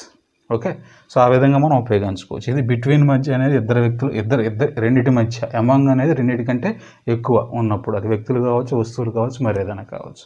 So ఈ విషయాన్ని మీరు గుర్తుంచుకోవాలండి. సో తర్వాత మీరు చూసుకుంటే బిసైడ్, ఒకటి బిసైడ్, రెండవది బిసైడ్స్. సో ఆల్మోస్ట్ స్పెల్లింగ్ ఒకటే, లాస్ట్లో ఒకటి ఎస్ అనేది ఒకటి ఎక్స్ట్రాగా యాడ్ అవుతుంది. అయితే బిసైడ్ అంటే అర్థం ఏంటంటే ప్రక్కన. బిసైడ్స్ అంటే అర్థం ఏంటంటే అదనముగా. అంటే మనం ఇంగ్లీష్లో చూసుకుంటే by the side of. Beside అంటే అర్థం ఏంటంటే by the side of. Okay, అలా కాకుండా బిసైడ్స్ అని చూసుకుంటే ఇన్ ఎడిషన్ టు అంటే అదనంగా కూడుకునేది అనేటువంటి అర్థంలో అక్కడ మనం అర్థం చేసుకోవాలి. అయితే దీన్ని ఎలాగ అర్థం చేసుకోవాలనుకుంటే go and sit beside your father. Go and sit beside your father. Go and sit beside your brother. Okay, ఆ విధంగా మీరు చదివినప్పుడు మీకేమర్థం అవుతుందంటే మీరు వెళ్ళి మీ తండ్రి పక్కన కూర్చోండి. సో ఇక్కడ ప్రక్కన అనేటువంటి విషయాన్ని ఉపయోగించాల్సిన సందర్భం వచ్చినప్పుడు బిసైడ్ని ఉపయోగించాలి. ఎట్లాగా బిట్వీన్కి అమాంగ్కి ఉన్నట్లుగా ఆ దగ్గర పోలికలు ఈ బిసైడ్స్ అండ్ బిసైడ్ మధ్య ఉండవు. అయితే స్పెల్లింగ్ ఒకటే ఉండటం మూలంగా కన్ఫ్యూజ్ అయ్యేటువంటి అవకాశం ఉంది. కాబట్టి నేను రెండింటిని కలిపి మీకు ఎక్స్ప్లెయిన్ చేస్తున్నాను అనమాట. So go and sit your beside, go and sit besides your father, beside your father. Okay, go and sit beside your father or go and sit beside your mother. So ఆ విధంగా అంటే వెళ్ళి మీ తండ్రి పక్కన కూర్చోండి లేదా మీ తల్లి పక్కన కూర్చోండి. సో ఆ విధంగా మనం అర్థం చేసుకోవాలి. అలా కాకుండా బిసైడ్స్ అనే దాని గురించి మనం ఆలోచన చేసినప్పుడు besides the Ramayana I have the Gita. అర్థమైందా? అంటే బిసైడ్స్ అంటే అదనముగా అనేటువంటి విషయాన్ని మనం అర్థం చేసుకోవాలి. Besides the Ramayana I have the Gita అంటే అర్థం ఏంటంటే రామాయణ గ్రంథముతో పాటు నా దగ్గర అదనముగా భగవద్గీత కూడా ఉన్నది. మీకు అర్థమైందా? రామాయణ గ్రంథంతో పాటు నా దగ్గర భగవద్గీత కూడా ఉంది. Besides the Ramayana I have the Gita. Okay, so అంటే ద భగవద్గీత. ఆ విధంగా అర్థం చేసుకోవాలి. కాబట్టి బిసైడ్ అండ్ బిసైడ్స్ స్పెల్లింగ్ ఇంగ్లీష్లో ఆల్మోస్ట్ మీకు దగ్గర ఒకేలాగా కనపడినప్పటికీ సో కంప్లీట్గా దాని సెంటెన్స్ దాని పదానికి ఆ వాడుకున్నటువంటి మీనింగ్ వేరు, ఈ పదానికి ఉన్నటువంటి మీనింగ్ వేరు. సో కన్ఫ్యూజ్ కాకుండా మీరు అక్కడ గుర్తుపెట్టుకోండి. బిసైడ్స్ అంటే ప్రక్కన, బిసైడ్ అంటే అదనముగా. ఓకే, సో నెక్స్ట్ వచ్చేసి across and along.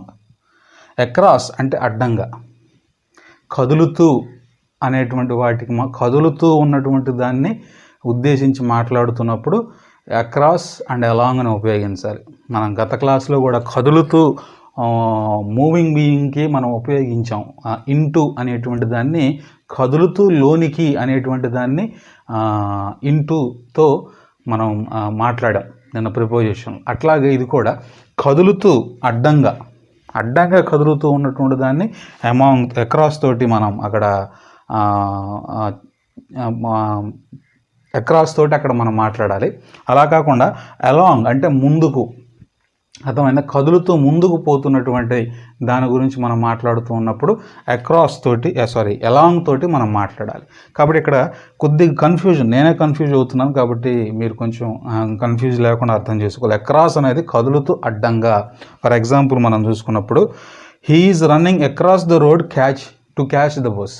He is running across the road to catch the bus అంటే బస్సును క్యాచ్ చేయడానికి అతనికి రోడ్డు అడ్డంగా పరిగెత్తుతున్నాడు.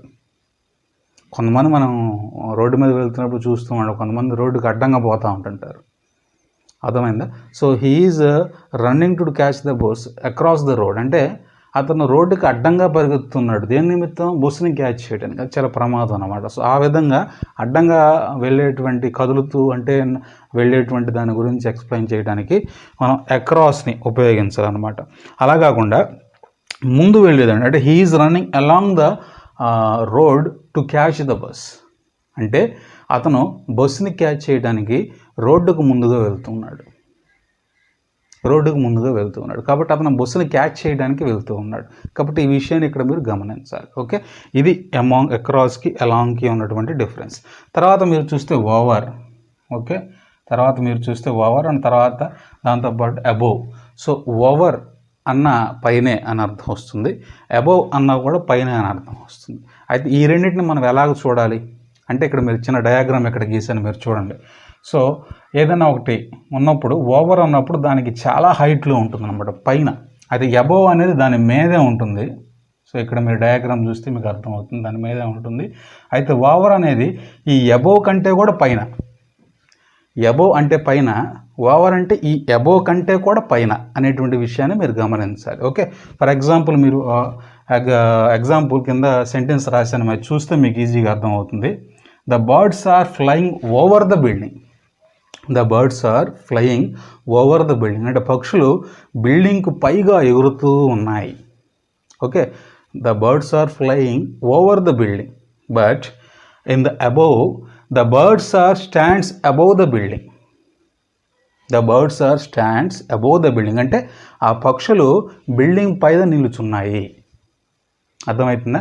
అంటే బిల్డింగ్ పైన, అబోవ్, బిల్డింగ్కి పైన అంటే పైన, అబోవ్ కంటే పైన. అర్థమైందా? సో ఆ విధమైనటువంటి డిఫరెన్స్ అనమాట. అంటే ఓవర్ అన్నప్పుడు అబోవ్ కంటే కూడా పైన ఉపయోగించాల్సినటువంటి వాటికి ఓవర్ అనేటువంటి దాన్ని ఉపయోగించాలి. The birds are stands above the building. The birds are stands అంటే బిల్డింగ్ పైన ఇది కూడా. అయితే అవి ఏం చేస్తుంది, బిల్డింగ్ పైన నిలబడ్డాయి.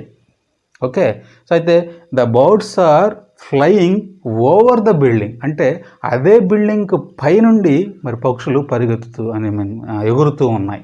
సో ఆ విధంగా అర్థం చేసుకోవాలి. అంటే ఇది అబోవ్ కంటే పైన అనేటువంటి విషయాన్ని అర్థం చేసుకోవాలి. కాబట్టి ఆ విధంగా ఈ చిన్నపాటి డిఫరెన్స్లు ఉన్నాయి ఓవర్కి అబోవ్కి, దాన్ని మీరు గమనించండి. సో నెక్స్ట్ వచ్చేసి అపాన్. అపాన్ అంటే మీదికి, మీదికి, జంప్, ఆ విధంగా మీదికి. అర్థమైందా? He jumped a lion, he jumped upon me, he jumped upon me, అతను నా మీదకు దూకుతున్నాడు. A lion jumped upon him, ఒక సింహం అతని మీదకు దూకింది. A lion jumped upon a deer, ఒక సింహము జింక మీదకు దూకింది. మీకు అర్థమవుతుందా నేను చెప్పేటువంటి మాటల్లో ఉన్నటువంటి అర్థం? సో ఆ విధంగా మన మీదకి అనేటువంటి విషయాలు వచ్చినప్పుడు మీరు అపాన్ని ఉపయోగించాలి. ఓకే, సో అపాన్ అంటే మీదకి. A lion jumped upon him, he jumped upon me. So నా మీదకి అతను నా మీదకు వచ్చేస్తున్నాడండి. ఆ సింహం ఆ జింక మీదకు దూకింది. మీకు అర్థమవుతుంది? సో అటువంటి సందర్భాల్లో ఉపయోగించాల్సినటువంటిది అనమాట ఈ అపాన్. ఓకే, సో నెక్స్ట్ వచ్చేసి టువార్డ్. టువార్డ్ అంటే వైపుగా, వైపుగా, ఏదైనా ఒక దిశ సూచించేదిగా అనమాట. వైపుగా, ఆ వైపుగా, ఈ వైపుగా, అటువైపుగా.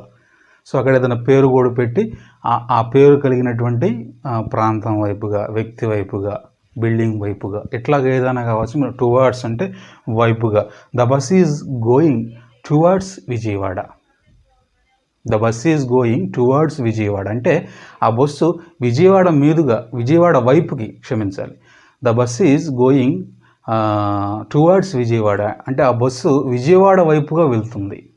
ఆ బస్సు విజయవాడ వైపుగా వెళ్తుంది. He will come towards my office. He will come towards my office అంటే అతను మా ఆఫీసు వైపుగా రాబోతున్నాడు. He will come towards my office అంటే అతను మా ఆఫీస్ వైపుగా రాబోతూ ఉన్నాడు. The bus is going towards Vijayawada. Bus Vijayawada వైపుగా వెళ్తూ ఉంది. సో ఆ విధమైనటువంటి అర్థాలు వచ్చినప్పుడు టువార్డ్స్ని ఉపయోగించాలన్నమాట. సో లాస్ట్ది త్రూ, ద్వారా. Water coming through pipe line. Water అది ద్వారా అనేది మనం ఎట్లాగ అర్థం చేసుకోవాలంటే దానిలో నుండి అన్నట్లుగా మనం అర్థం చేసుకోవాలి ఇక్కడ. So water coming through pipe line, you can understand. నీరు అనేది పైపు ద్వారా వస్తుంది. ఆ విధంగా మన ఇంట్లో ఉన్నాం, ఇంట్లో పైన డ్రమ్ము ఉంటుంది. ఓకే, దాంట్లో నుంచి మనం ట్యాప్ ఓపెన్ చేస్తే నీళ్ళు వస్తాయి. ఎలాగ వస్తాయి అంటే త్రూ పైప్ లైన్. సో అదేవిధంగా water coming through pipe line. So ఈ త్రూ అనేది ఆ విధంగా మనం అర్థం చేసుకోవాలి, పైపు ద్వారా. Okay, this road goes through Hyderabad. అంటే ఈ రోడ్డు హైదరాబాద్ ద్వారా వెళ్తూ ఉంది. అంటే హైదరాబాదులో నుండి మనం ఇన్ కేస్ వేరే ఊరికి వెళ్ళాలనుకున్నప్పుడు ఆ రోడ్డు ఎటువైపుగా వెళ్తుంది అంటే హైదరాబాద్ ద్వారా, అంటే హైదరాబాదులో నుండి అతను అవతల ప్రాంతానికి వెళ్ళాల్సినటువంటి, అంటే అర్థం చేసుకోవాలన్నమాట. అతను వెళ్ళేటువంటి ప్రాంతం హైదరాబాద్ త్రూ వెళ్ళాలి, హైదరాబాద్ ద్వారా, హైదరాబాదులో నుండి, హైదరాబాద్ గుండా, అంటే దానిలో నుండి వెళ్ళాలి. సో ఆ విధంగా అర్థం వచ్చే విధంగా మనం త్రూని ఉపయోగించాల్సి ఉంటుందన్నమాట. సో ఇవన్నీ ఇప్పటివరకు మనం చెప్పుకున్నాం. దాదాపు 1 2 3 4 5 6 7 8. సో అందులో ప్రీవియస్గా సో ఒక్కో దాంట్లో 2 దాదాపు మనం ఇంచుమించుగా 2021 అంటే ఇవి మెయిన్ సంబంధించి. ఇంక చిన్న చిన్నవి ఉన్నాయి, అవి పెద్ద రెగ్యులర్గా మనకి ఎగ్జామ్స్లో అడిగేటువంటి స్టాండర్డ్స్ వాటికి లేవు. సో వాటి గురించి మనం డిస్కస్ చేయాల్సిన అవసరం. ఫర్దర్గా మనం రెగ్యులర్గా మనం ఆ గ్రామర్ గురించి ప్రాక్టీస్లోకి వచ్చినప్పుడు మనం వాటి గురించి కూడా చిన్న చిన్నవి ఉన్నా కానీ వాటి గురించి కూడా మనం నేర్చుకోపోతున్నాం. సో మెయిన్గా ఇవి అండి. అయితే ప్రిపోజిషన్స్లో మనం టైంని కొన్నిసార్లు కన్ఫ్యూజ్ అయ్యేటువంటి అవకాశం ఉందన్న. ప్రిపోజిషన్స్ ఆఫ్ టైం అంటే టైంని ఎక్స్ప్రెస్ చేసేటువంటి కొన్ని పదాలు స్పెసిఫిక్గా ఉన్నాయి.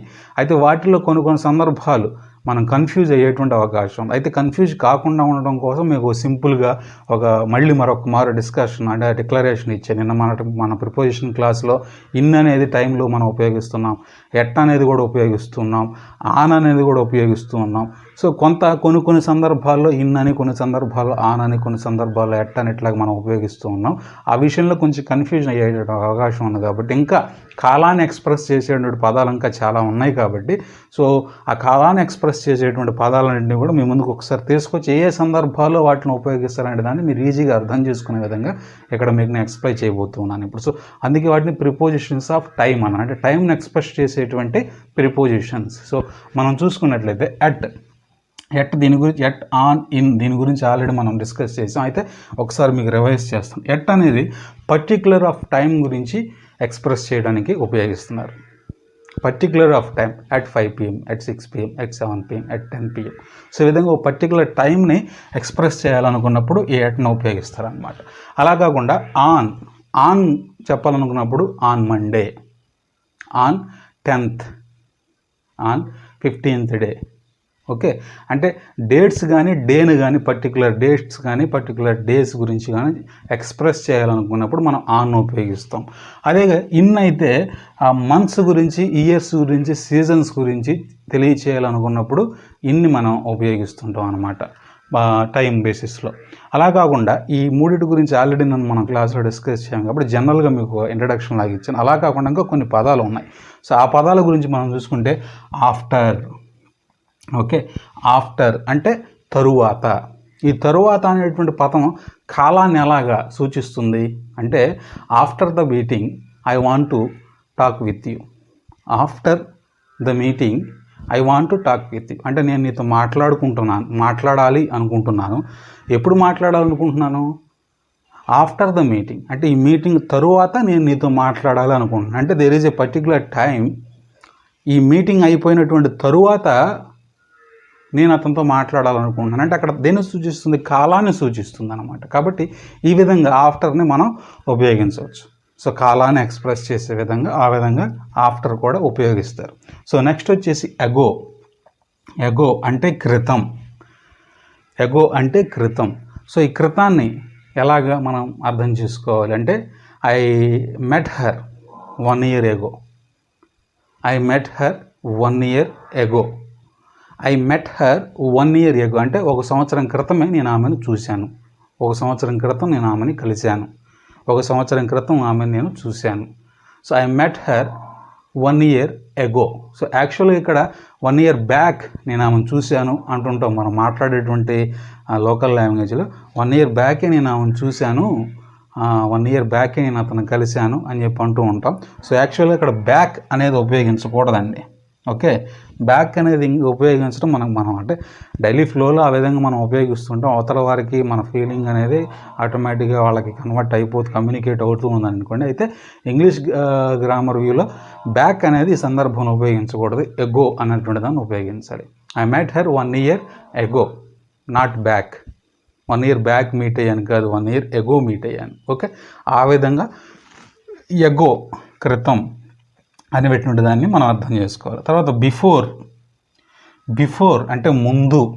సో ఈ ముందు అనేది కూడా కొన్ని సందర్భాల్లో కాలాలను సూచిస్తూ ఉంటుంది. సో బిఫోర్ ముందు, ఎలాగంటే I have complete the work before Sankranti, I have complete this work before January 31st, I have to complete this work before January 20th. So ఆ విధంగా ఒక పర్టికులర్ టైం పెట్టేసి మనం ఆ టైం లోపలే దీన్ని మనం పూర్తి చేయాలి, ఆ టైం కంటే ముందే దీన్ని మనం పూర్తి చేయాలనుకున్నప్పుడు ఆ టైం కంటే ముందే అన్నటువంటి విషయంలో బిఫోర్ అనేటువంటి పదాన్ని మనం ఉపయోగిస్తాం. సో ఈ బిఫోర్ దేన్ని సూచిస్తుందంటే పర్టికులర్ టైంని మీరు అక్కడ స్పెసిఫై చేసుకుంటున్నారు, సో దాన్ని సూచించే విధంగా ఉంటుంది అనమాట. Before I have to complete this work before Sankranti, are before January 20th, are before January 30th, are March anything else. So ఆ విధంగా అర్థం చేసుకోవాలి. సో అది బిఫోర్.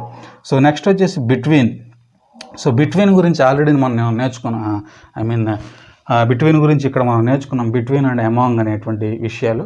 సో ఈ బిట్వీన్ వేరేంటే అర్థం అదే కావచ్చు, మధ్య అనేటువంటి విషయం వస్తుంది. అయితే ఇది జనరల్గా ఉపయోగించేది రెగ్యులర్ వేలో. అయితే ఈ బిట్వీన్ అనేది కాలాన్ని బేస్ చేసుకొని ఉపయోగించేది. సో కాలాన్ని బేస్ చేసుకొని తెలియచేయడంలో అంటే మధ్యకాలంలో అనేటువంటి అర్థం వస్తుంది అనమాట. సో ఆ విధంగా అర్థం చేసుకొని ఉపయోగించేటువంటి విధానంలో ఈ బిట్వీన్ కూడా మరి ఆ టైంని తెలుసుకోవడానికి అంటే ఆ టైంని ఎక్స్ప్రెస్ చేయడానికి ప్రిపోజిషన్గా ఈ బిట్వీన్ కూడా ఉపయోగిస్తారు. ఎలాగంటే I shall be available between Sunday to Tuesday. అంటే ఆదివారం నుండి మంగళవారం వరకు నేను మీకు అందుబాటులో ఉంటాను. సో ఈ ఆదివారం నుండి మంగళవారం వరకు నేను మీకు అందుబాటులో ఉంటానని దేన్ని సూచిస్తుంది? పర్టికులర్ టైంను సూచిస్తుంది. అక్కడ మీకు అర్థమవుతుందా? ఆదివారం టు మంగళవారం అంటే 3 రోజుల పాటు నేను మీకు అందుబాటులో ఉంటాను. సో అదేంటి, ఆ 3 రోజుల పాటు అందుబాటులో ఉంటాను కాబట్టి మీరు ఏదన్నా కలవాలనుకోండి, కలవడం సంథింగ్ ఎల్స్, అక్కడ మ్యాటర్ ఏదైనా కావచ్చు. సో ఆ విధంగా ఈ 3 రోజుల విషయం అనేది ఒక టైంని సూచిస్తుంది అనమాట. సో ఆ విధంగా బిట్వీన్ అనేది ఆ విధంగా కూడా మన మధ్యకాలంలో ఆదివారం నుండి మంగళవారం వరకు మధ్యకాలంలో నేను ఈ 3 రోజులు మీకు అవైలబిలిటీలో ఉంటాను అనేటువంటి విషయాన్ని సూచిస్తూ ఈ మధ్యకాలంలోని బిట్వీన్ అనేటువంటి ప్రిపోజిషన్ అక్కడ మనకు తెలియజేస్తూ ఉంటుందన్నమాట. సో కాబట్టి బిట్వీన్ కూడా కాలాన్ని ఎక్స్ప్రెస్ చేయడంలో ఉపయోగించేటువంటి ఒక పదం. తర్వాత టిల్ అంటే వరకు అని అర్థం. ఓకే, టిల్ అంటే వరకు. I shall wait for you till 6 PM. I shall wait for you till 6 PM అంటే 6 గంటల వరకు, సాయంత్రం 6 గంటల వరకు నేను నీ కోసం ఎదురు చూస్తాను. It's a particular time limit is there. మీరు గమనించాలి ఎందుకు ఈ మాట ప్రత్యేకంగానంటే టిల్ అంటే వరకు అని అర్థం అన్నమాట. ఓ పర్టిక్యులర్ టైం వరకు అనేటువంటి అర్థాన్ని అక్కడ వస్తుంది. ఓ పర్టిక్యులర్ టైం పీరియడ్ వరకు అనేటువంటి అర్థాన్ని అక్కడ వస్తుంది. I shall be wait for you till 6 PM 6 గంటల వరకు, till 5 PM, till 10 PM. So ఇట్లా ఏదైనా పర్టికులర్ టైంని స్పెసిఫై చేస్తూ మీరు ఉపయోగించినట్లయితే అక్కడ టిల్ని ఉపయోగించాల్సినటువంటి అవసరత ఉంటుంది ఈ సందర్భంలో. అలా కాకుండా అంటిల్ అన్న కూడా వరకే. అయితే ఈ టిల్కి ఈ అంటిల్కి ఉన్నటువంటి వ్యత్యాసం ఏంటంటే I shall wait for you till 6 PM, I shall wait for you till 6 PM అంటే 6 గంటల వరకు నేను నీ వరకు ఎదురు చూస్తాను అనేటువంటి విషయం. అంటే ఒక పర్టికులర్ టైం పీరియడ్ లిమిట్ ఉంది అక్కడ టిల్ అనేటువంటి దాంట్లో. అయితే ఈ అంటిల్ అనే దాంట్లో లిమిట్ ఉండదన్నమాట. I shall wait for you until you come, I shall wait for you until you come, I shall wait for you till 6 PM అంటే 6 గంటల వరకు నేను నీ కొరకు ఎదురు చూస్తాను. సో 6 గంటల వరకు నువ్వు వస్తే ఓకే, లేదంటే నేను వెళ్ళిపోతాను. అది అందులో ఉన్నటువంటి మీనింగ్. అలా కాకుండా అంటిల్ అంటే వరకు, అది కూడా. అయితే ఇక్కడ ఏముందంటే అక్కడ టైం లిమిట్ ఉంది, టిల్లో ఇక్కడ టైం లిమిట్ ఉండదు, unlimited. I shall wait for you until you come అంటే నువ్వు వచ్చేంత వరకు నేను ఎదురు చూస్తాను. 5 కావచ్చు, 6 కావచ్చు, 10 కావచ్చు, 12 కావచ్చు, 1 రోజు కావచ్చు, 2 రోజులు కావచ్చు. సో ఆ విధంగా I shall wait for you until you come. So ఆ విధంగా ఉపయోగించేటువంటి దాంట్లో కూడా అంటిల్ని ఉపయోగిస్తాం. సో ఇది టిల్కి అంటిల్కి ఉన్నటువంటి చిన్నపాటి డిఫరెన్స్. సో ఆ విధంగా టైంని ఎక్స్ప్రెస్ చేయడానికి ఎట్, ఆన్, ఇన్లతో పాటు ఆఫ్టర్, ఎగో, బిఫోర్, బిట్వీన్, టిల్, అంటిల్ని కూడా ఆయా సందర్భాల్లో ఉపయోగిస్తూ ఉంటారు. సో ఈ విషయాలను మనం క్లియర్గా గమనించుకోవాలి. ప్రిపోజిషన్స్ అనే మోస్ట్ ఇంపార్టెంట్ క్లాస్ అండి. సో ఖచ్చితంగా ప్రిపోజిషన్కి సంబంధించి పక్కా ఎగ్జామ్లో 2 బిట్ల వరకు అడిగేటువంటి ఛాన్స్ ఉంది గ్రామర్కి సంబంధించి ప్రిపోజిషన్ పార్ట్లో. సో అందుకని కొంచెం లెంత్ అయినా కానీ నేను చాలా క్లియర్గా మీకు అర్థమయ్యే విధంగా ఎక్స్ప్లెయిన్ చేయాలనేటువంటి ఉద్దేశంతో సో ఇంత లెంత్ అయినా కానీ ప్రిపోజిషన్ని నేను మీకు ఈ విధంగా తెలియజేయడానికి ఇష్టపడ్డాను. సో ఇది ప్రిపోజిషన్కి సంబంధించినటువంటి క్లాస్. రేపు మరి మరొక క్లాస్ తోటి మరి మేము ముందుకి నేను వస్తాను. కాబట్టి ఎండింగ్ వరకు వీడియోని ఎవరైతే చూసారో మరి వారందరూ కూడా చాలా చాలా థ్యాంక్స్ అండి. సో వీడియోని లైక్ చేయండి, షేర్ చేయండి. అది మాత్రమే కాదు, ఛానల్ సబ్స్క్రైబ్ చేసుకోవడం మాత్రం మర్చిపోవద్దు. సో మీరు సబ్స్క్రైబ్ చేసుకున్న వీడియోని లైక్ అండ్ షేర్ చేయడం ద్వారా ఫీజులు కట్టి కోచింగ్ తీసుకోవాలనేటువంటి అభ్యర్థుల వద్దకి ఈ వీడియో వారికి చేరుతుంది. అలా చేరాలనేది మా కోరిక. సో వారికి అంత హెల్ప్ అవ్వాలని, వారి యొక్క కష్టంలో మేము భాగం పంచుకోవాలని, అది మా channel motive. So please support us. Ending వరకు చూసినటువంటి వారికి మళ్ళీ థ్యాంక్స్ అండి. రేపటి క్లాస్లో మళ్ళీ తిరిగి కలుసుకున్నాం. అంతవరకు thank you. Okay friends, thank you so much.